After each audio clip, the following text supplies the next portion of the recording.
¿Cómo sé si esa oportunidad viene del Señor? Hay ciertos momentos en la vida en los que tenemos que tomar decisiones importantes y no sabemos si lo que vamos a hacer concuerda con la voluntad de Dios o no. Son momentos de incertidumbre. Hay un ruido ahí. Son momentos de incertidumbre. La escritura en la que nos vamos a apoyar hoy para este mensaje se encuentra en 1 de Samuel, capítulo 14, del 6 al 10. Los que trajeron la Biblia pueden ir abriéndola. Creo que este principio quizás haga a Jehová algo por nosotros. Este principio va a liberar en algunas de las áreas de nuestras vidas, en algunas donde tenemos indecisiones, donde nos han aprisionado y han estado esperando, y Dios va a mostrar algo hoy por el poder y la virtud de su palabra y de su espíritu, que solo Él puede enseñarles sobre la fe en medio de incertidumbre, en medio de indecisiones. Leemos la palabra de Dios y dice: dijo pues Jonatán a su paje de armas, al escudero: ven, pasemos a la guarnición. En este caso era una guarnición, era un puesto de mando de los filisteos, de 20 soldados, de estos incircuncisos. ¿Cómo le llama a Jonatán? Incircunciso. Los llama de una manera peyorativa, los llama de una manera despectiva. Quiere decir que Jonatán estaba bien enojado por lo que estaban haciendo los filisteos a su pueblo, a su nación. Quizás, bueno, voy a comenzar a leer. Dijo pues Jonatán a su paje de armas: ven, pasemos a la guarnición de estos incircuncisos. Quizás haga algo, digan conmigo, quizás. Esto es lo que le da nombre a este mensaje o a esta serie. Quizás haga algo Jehová por nosotros, pues no es difícil para Jehová, para Yahweh, salvar con mucho o con pocos. Ay, ay, ay. Esta es una palabra clave, una promesa clave, que para Dios le es lo mismo que tú hagas un negocio con poco dinero como sin nada que con mucho dinero. Es más, que le es más fácil a Dios hacerlo con poco dinero o con nada, porque toda la gloria entonces va a ser para Él. Que a Jehová no le interesa la diagnosis que haya dado el médico, ni cuántos días de vida puede haber programado Él, porque Dios es el que tiene la última palabra, que para Dios nada hay imposible. Entonces dice Jonatán: vamos a pasar a esos hombres y nos mostraremos a ellos. Si nos dijeren así: esperad hasta que lleguemos a vosotros, entonces nos estaremos en nuestro lugar y no subiremos a ellos. Mas si nos dijeren así: subid a nosotros, subid, que le tenemos aquí un regalo, subid, que verán lo que le vamos a hacer, entonces subiremos, porque Jehová los ha entregado en nuestra mano, y esto nos será por señal. ¿Cuántos dicen amén en esta hora? Dale un aplauso a la palabra de Dios. Dale un aplauso fuerte a la palabra de Dios. Aleluya. Ahora, para entender esto, quiero hacer una síntesis de lo que pasó, lo que estaba pasando. Quiero introducirlo en el escenario, quiero introducirlo en el contexto de lo que está sucediendo en estos momentos en la nación de Israel. Quiero hacer una síntesis del capítulo 13 de 1 de Samuel. A priori quiero explicarle por qué ocurrieron estos hechos de que les leí al principio de la prédica. Saúl se encontraba en su segundo año del reinado sobre Israel. Se supone aproximadamente tendría Saúl unos 30 o 32 años, cuando más, estaba en su segundo año. Los filisteos dominaban la nación de Israel. Cada vez que pasaba algo, como yo predicaba el viernes, que cada vez que el pueblo de Dios se alejaba de la voluntad de Dios, ellos venían sobre ellos el resultado del pecado. Venía opresión, se levantaban enemigos, se levantaban ejércitos imperiales que venían y le quitaban todo lo que cosechaban. Esto no difiere mucho de la realidad cuando nosotros nos apartamos de la voluntad de Dios y comenzamos a hacer las cosas a nuestra manera. Se levantan gigantes, se levantan leones que tratan de devorar nuestra finanza. Se levanta el revoltón, la oruga, el saltón, la langosta. Y Dios lo permite porque nosotros mismos le hemos dado entrada. Como yo decía el viernes, quien tenemos la llave del reino somos nosotros. Pero nosotros también podemos darle entrada al enemigo con nuestra desobediencia. Había terminado el tiempo de los jueces. ¿Saben la historia? Sansón fue uno de esos jueces que Dios, a través de Sansón, comenzó la liberación de los filisteos. Fue a través de Sansón que con su muerte mató más filisteos, mató más oficiales de los filisteos de los que había matado en toda su vida. Ahora le tocaba la responsabilidad al rey Saúl. Un rey que escogió el mismo pueblo. Un rey que fue, en Cuba hay ahora un presidente que le dice puesto a dedo. Algo parecido, algo similar estaba pasando.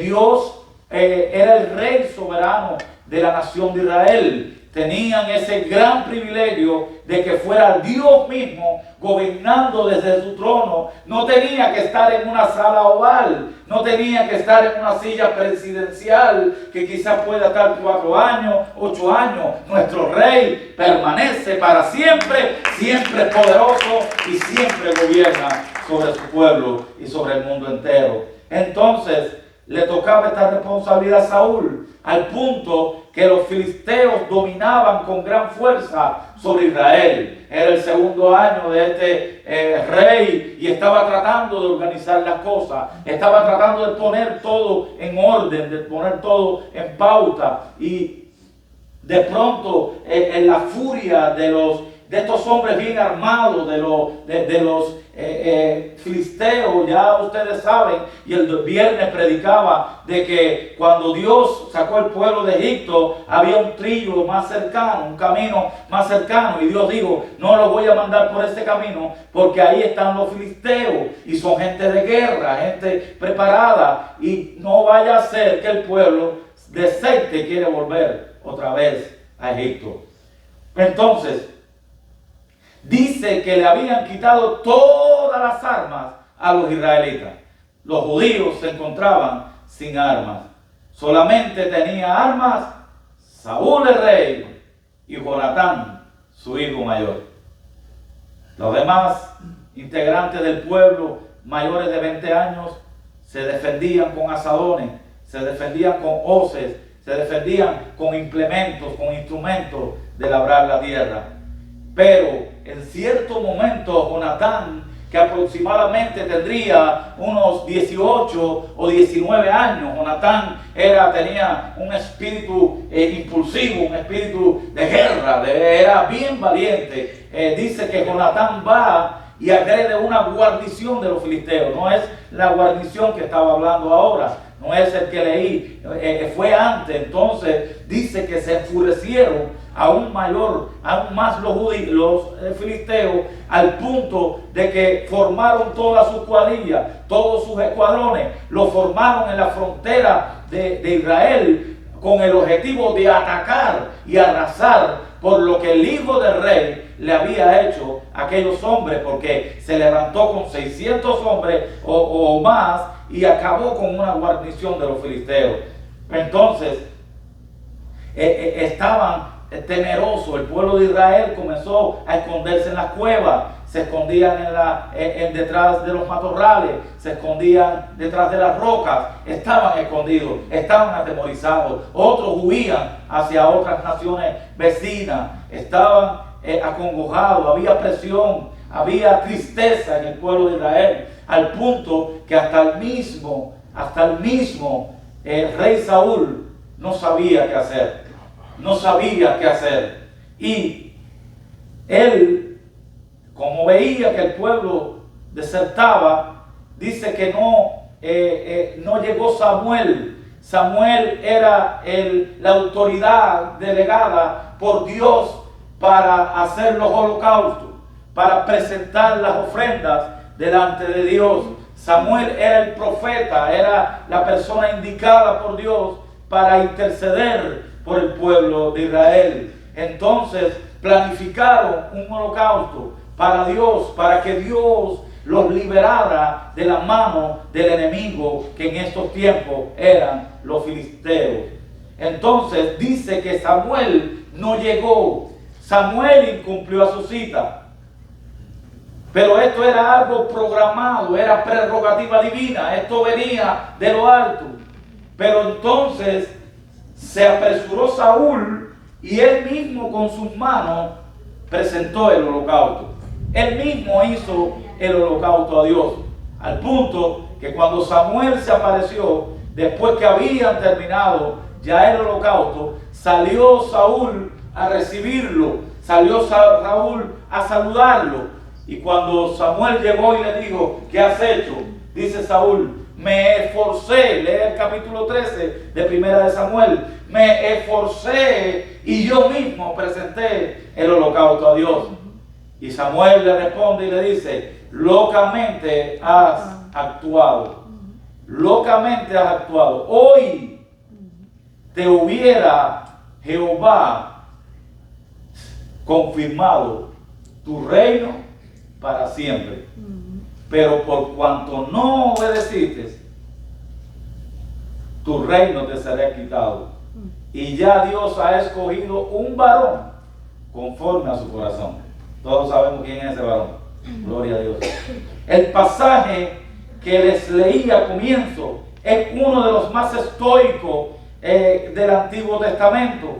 Si dieran un premio a de la academia para la mejor escritura narrativa del Antiguo Testamento, me gustaría nominar a Jonatán como el autor principal de reparto.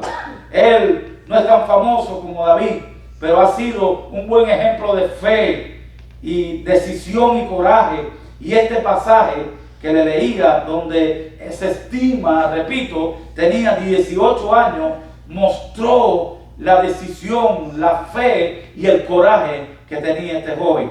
Este pasaje nos muestra la fe, que la fe no es una fórmula. A veces creemos que la fe es una fórmula.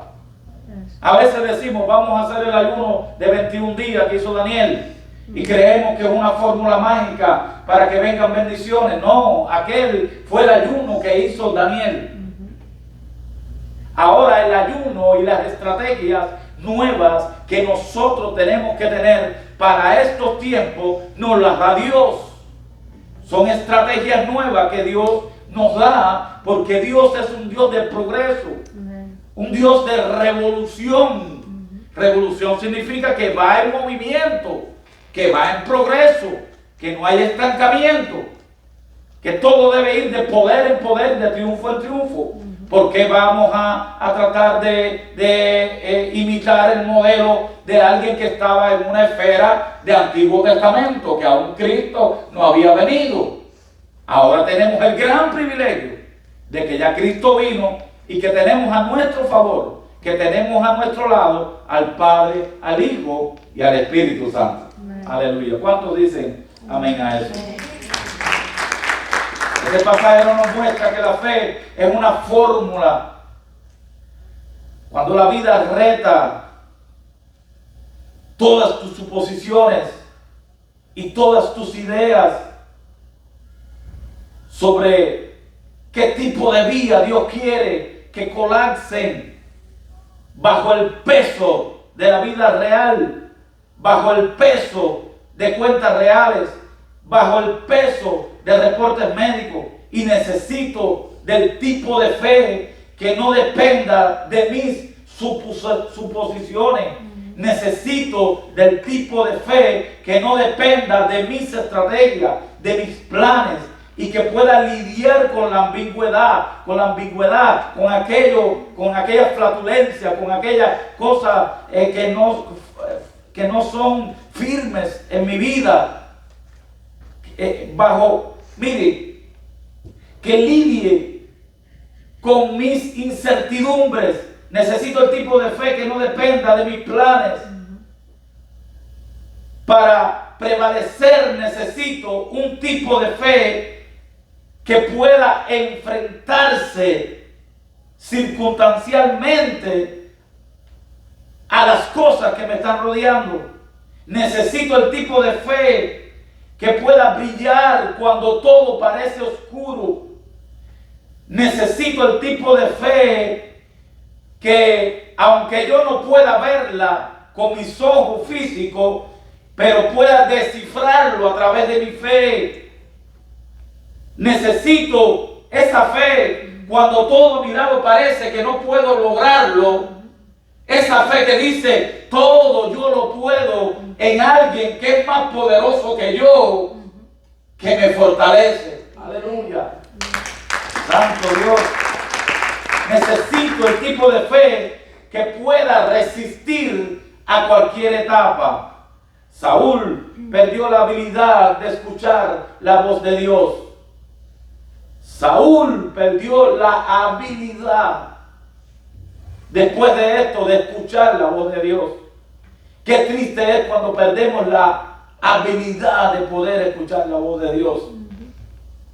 Qué triste es cuando oramos y vemos que los cielos están de bronce y uno dice, no he sentido la respuesta, ya he orado, ya he ayunado, ya he buscado por aquí, por allá, ya he ido a donde está el profeta, no me habla nada, he abierto la palabra, Dios está en silencio. Qué triste es cuando perdemos la habilidad, no es, Dios siempre está hablando. Dios siempre nos está enmarcando el camino por donde debemos andar. Dios siempre nos está persuadiendo a lo que debemos hacer y a lo que no debemos hacer. Pero el problema no es que Dios hable o ha dejado de hablar. El problema es que muchas veces tenemos los oídos tapados para escuchar la voz de Dios. Saúl había perdido la habilidad de oír la voz de Dios. Saúl ya se estaba convirtiendo en un gobernante de facto, un presidente de facto, que aunque tenía el cargo, que aunque tenía la autoridad dada por los hombres, ya carecía del respaldo divino de Dios. Imagínense ustedes un presidente que no tenga el respaldo de Dios. ¿Qué decisiones podrá tomar? ¿Qué cosas podrá hacer? Todo lo que va a hacer es aquello que produce la carne. Y lo que produce la carne solo va a traer maldición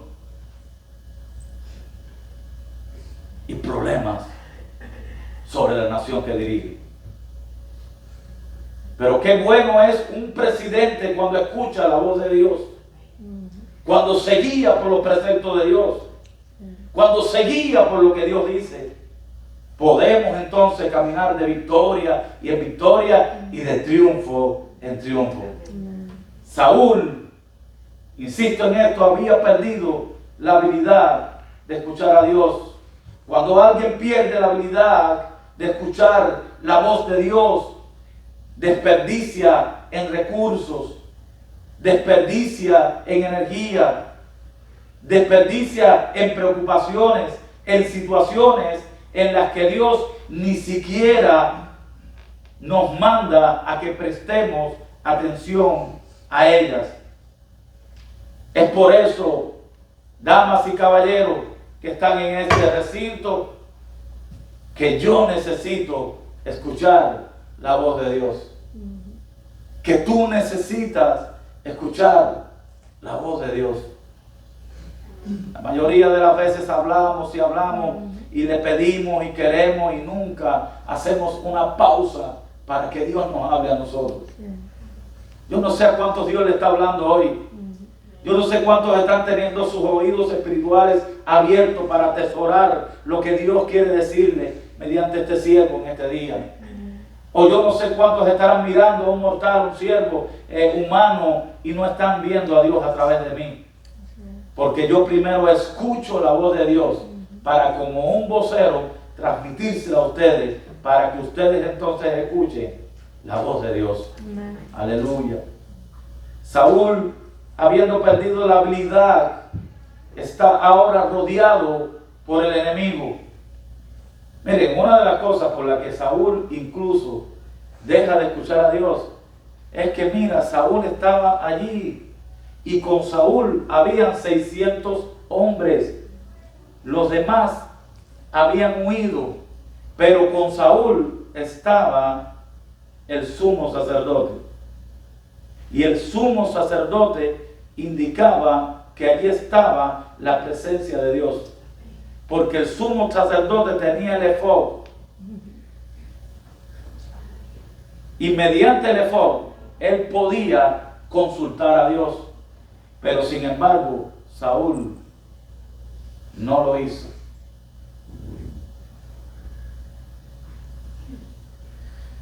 Tenemos que entender como creyentes en estos tiempos que los tiempos son difíciles.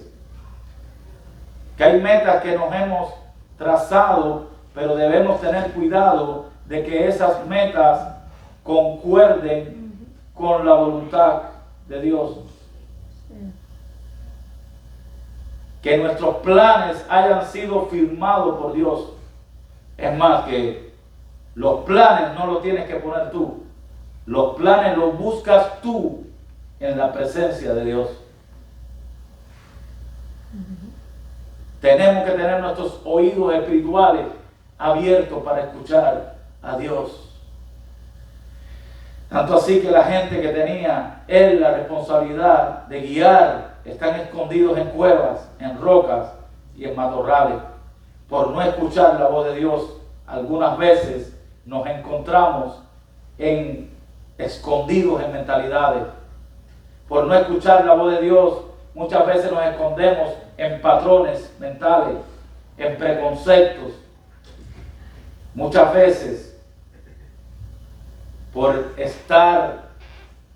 no estar escuchando la voz de Dios, no nos metemos en riesgos, en oportunidades. Porque para tú lograr algo tienes que arriesgar algo. Para tú obtener una oportunidad tienes que lanzarte. Quizás Dios esté con nosotros. Y esa era la situación de Saúl y Israel en el capítulo 14. Y quiero leer 1 Samuel 14:1. Dice así: aconteció que un día, fíjate que le leí al principio 14:6 al 10, pero ahora estoy leyendo 14:1, que relata un poco más los hechos de lo que inició esta epopeya o esta estoica combate que llevó a cabo Jonatán. Aconteció un día que Jonatán, hijo de Saúl, dijo a su criado que le traía las armas: ven y pasemos a la guarnición de los filisteos que está de aquel lado. Tengan mucho cuidado a quien le dicen las cosas.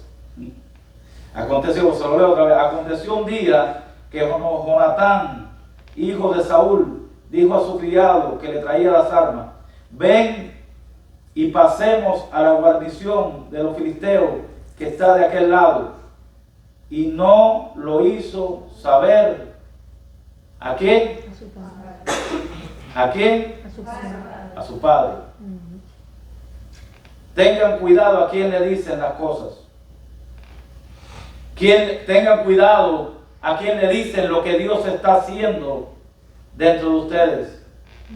Tengan cuidado a quien le comunican sobre las impresiones que Dios está depositando en ustedes. Tengan mucho cuidado, porque si habla con la gente equivocada, sus ideas morirán antes de surgir la oportunidad de concebir y dar a luz lo que Dios está haciendo en vuestras vidas. Hay una frase en mi país que lo dijo un héroe de la antigüedad en Cuba, que decía: el silencio, porque hay cosas que han de andar. Y si tú no tienes a alguien verdaderamente espiritual, a quien puedas pedirle consejo y a quien puedas decirle las cosas, mejor cállate la boca. ¿A quién se lo dijo Jonatán? A su escudero. ¿Cuántos creen que yo tengo razón en eso? Sí. Entonces voy a leer 1 Samuel 14, del 2 al 4. Dice así: y Saúl se hallaba al extremo de Gabaa, debajo de ¿dónde? De un granado que hay en Micrón. Quiere decir que Saúl estaba allí desconsolado. Saúl no sabía qué hacer. Saúl estaba más perdido. Hay un refrán en Cuba que dice que una vaca en un cine.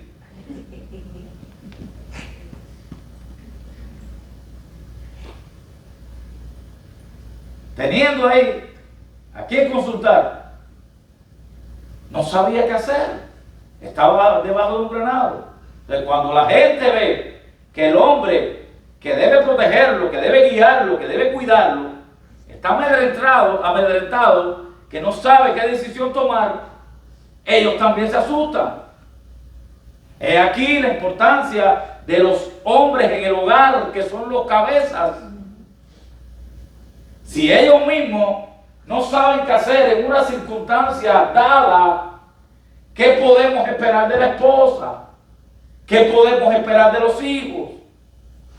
Si se supone que tú tienes que estar escuchando a Dios para guiar la empresa, para llevar la empresa de tu familia, que es la empresa más fundamental que tú puedes dirigir en esta vida.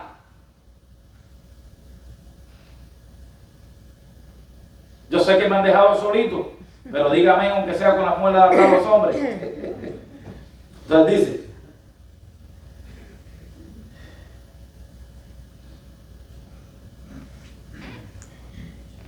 y la gente que estaba con él era como 600 hombres. 600 hombres nada más. Escuche bien. Y Ahías, hijo de Ahitob, hermano de Icabod. Le mencioné a Ahitob porque hay una estrategia que Ahitob toma después con el reinado de David, que hay una serie que estoy preparando que lo menciona también. Hijo de Finés, hijo de Elí, sacerdote de Jehová en Silo, llevaba el efod, y no sabía el pueblo que Jonatán se había ido. Ahí estaba el sacerdote, repito, y ahí estaba también Saúl, y no hacía nada, no buscaba, no decía cómo podemos lograrlo. ¿Qué es lo que le pasó a Saúl? Saúl lo que pasó fue que dijo: bueno, 600 hombres nada más, no tenemos armas, solamente tengo espada yo y Jonatán mi hijo.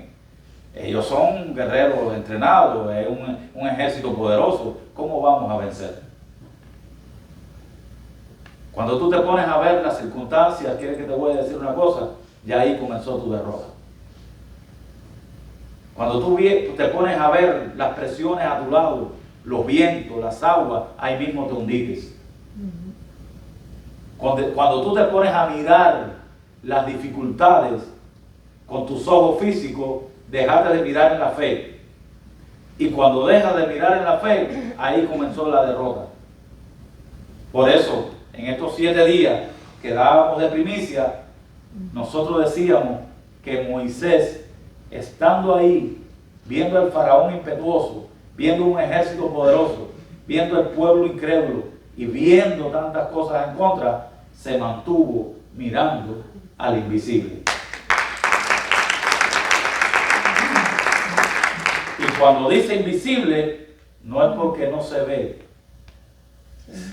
es porque no se ve, pero él sabía que estaba ahí. Tenemos que mantenernos mirando a Dios por encima de cualquier dificultad. Aleluya. Entonces dice así: y entre los desfiladeros, y Jonatán se había ido, y entre los desfiladeros por donde Jonatán procuraba pasar a la guarnición de los filisteos, había un pequeño agudo de un lado y otro del otro lado. El uno se llamaba Bosés y el otro se llamaba Cenés. Y la Biblia dice esto porque Bosés significa lugar resbaladizo. Y Cenés significa lugar espinoso. Nadie dijo que el camino hacia el propósito de Dios era fácil. Nadie dijo que el camino hacia el destino profético que Dios nos ha enmarcado en esta tierra era fácil. No es fácil. Conlleva sacrificio. Si el camino de Dios fuera fácil, todos lo lograban. Pero no es fácil. Y Dios mismo lo permite. Porque Dios quiere que el camino sea duro para que nos mantengamos dependiendo de Él y no mirando con nuestra vista, sino mirando con los ojos de la fe. Nadie dijo que el camino hacia Dios, que el propósito de Dios era fácil. Deje de pensar que la prueba positiva de que están en la voluntad de Dios es que me siento bien. Ay, yo siento en mi alma de que estoy en la voluntad de Dios porque me siento bien. Esto no se trata de sentires. El alma un día se angustia y otro día está en victoria. Pero esto se trata del Espíritu que mora en nosotros, que siempre está dispuesto. Dale fuerte el aplauso aquí para Dios. Dejen de pensar que la confirmación de que están de la voluntad de Dios es porque todos me entienden.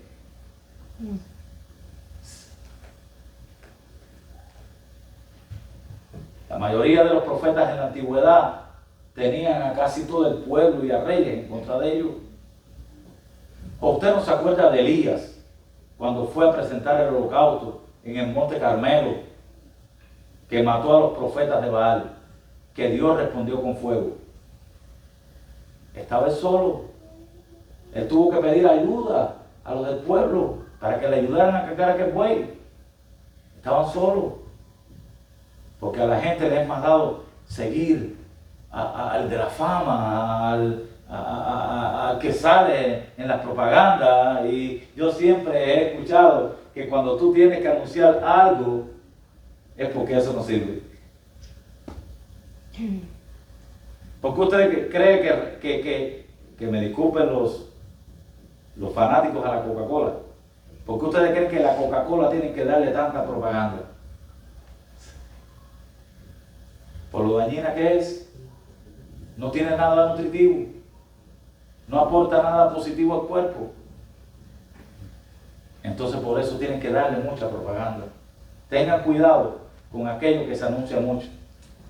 Tengan cuidado con aquello que te quieran brindar en bandeja de plata, porque puede ser que no sea de Dios. No, Jonatán tuvo que cruzar un terreno con espinas y un terreno resbaloso.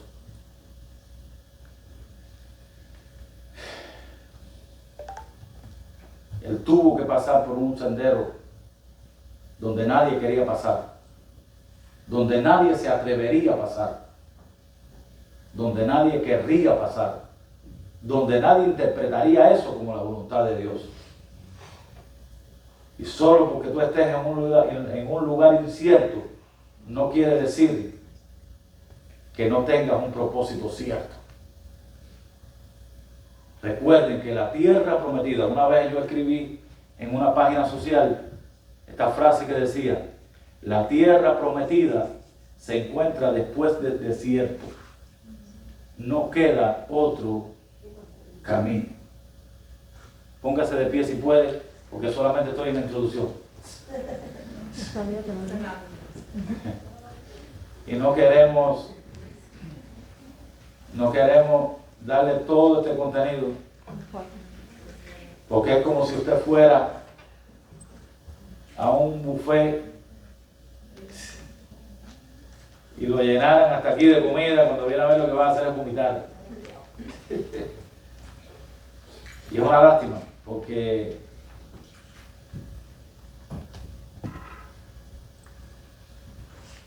es una lástima no haberlo desarrollado completo, el mensaje. Porque ahora es cuando venía el meollo de la cosa, lo neurálgico de la cosa. Esa es la importancia de no dejar de congregarte, porque entonces ya el otro puede pegar. Sí, y yo tuve el sentir de lo que Dios me decía. Dice: yo quiero hacer, vas a hacer una serie de esto. Yo no, como una serie, si solamente tengo 2 hojas. No, son 3 hojas. Una ya la dimos en la introducción. Solo son 3 hojas, o 2 hojas y media. Aunque yo no lo escribo todo, ahí pongo enunciados que voy desarrollando y según el Espíritu Santo me lo va dando. Pero vamos a aprender que quizás en esa decisión que tomaste Dios puede hacer algo. Que quizás en esa situación que tú estás pasando puedes ver la mano de Dios que intervenga y te dé la victoria. Que quizás estés solo y que no tengas ahí el sumo sacerdote con el efod, que estés solo con tu escudero, que aparentemente estás desvalido, que no tienes protección, pero que quizás Dios está ahí contigo.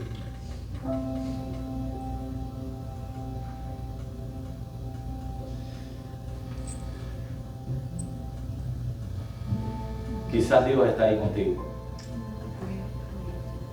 No sé si podrás tocar el que está a tu lado, dar un codacito suave y decirle: estoy en la voluntad de Dios.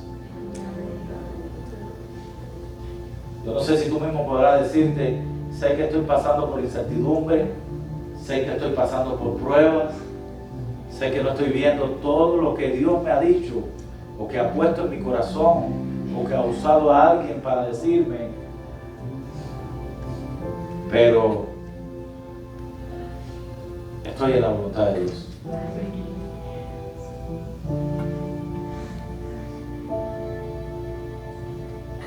Yo sé que el camino no es fácil. Yo sé que tiendes a desanimarte.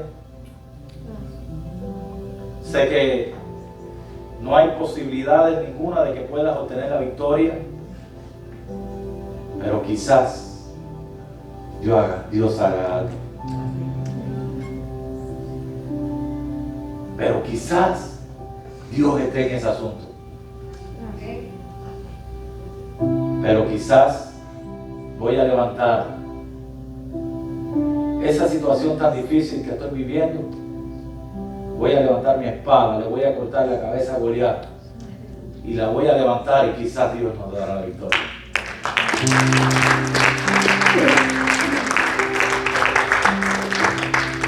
Él dice quizás. Bueno, lo voy a leer ya para irnos. 14, 5 al 6. Dice así: uno de los peñascos estaba situado al norte, hacia Misma, y el otro al sur, hacia Gabaal, donde estaba Saúl. Dijo pues Jonatán a su paje de armas: ven, pasemos a la guarnición de estos incircuncisos. Quizás haga algo Jehová por nosotros. Pues no es difícil para Dios salvar con muchos que salvar con pocos.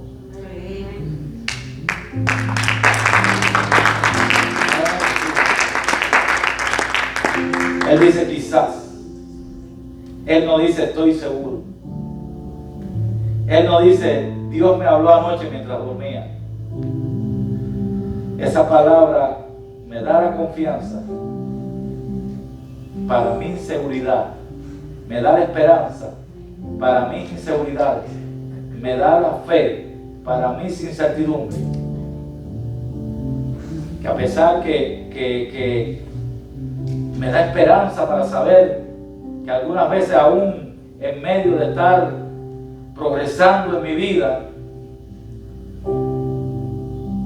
me da esperanza para saber que a pesar de que estoy logrando muchas cosas, aún en medio de obedecer la voluntad de Dios revelada, existirían momentos en los que en un minuto mi fe está elevada y tengo una gran fe, y después me sobreviene un gran temor.